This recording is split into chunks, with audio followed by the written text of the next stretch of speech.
Here's an update of my Monstera. I'm sorry it's facing the other way and I might piss it off if I turn it around. But it's growing well. It usually has the sun coming through this window, so it usually shoots towards that way. If you have a Monstera and it starts to get these arrow roots here, you just add water to it so that they can create more leaves. I have two little things for water. I got this one here too. And let's see if I can get a good angle. See how nice those roots are? I'm going to have to fix it after I'm done with the video. And there's water, an aerial root there too. I can't find anything that's going to reach it.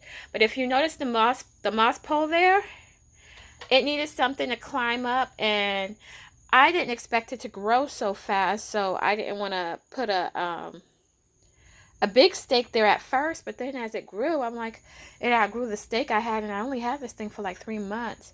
So I wanted to have a moss pole. This was a regular pole, and I found moss ribbon because I couldn't find any sphagnum moss. So I found moss ribbon, and I wrapped it around.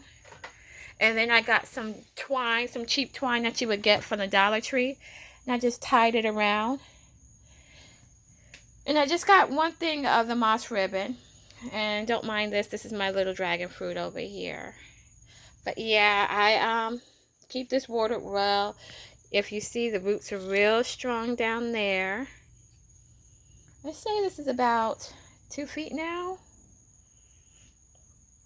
I love it a lot. I would propagate it, but it only looks like it has one extension. At some point, this here probably could be cut off, but I wouldn't. I appreciate the height and everything else. I appreciate the variation of the leaves. You see how these leaves have a cutting in it so that when it grows tall, it doesn't block out the sun from getting to the lower leaves, so it makes room.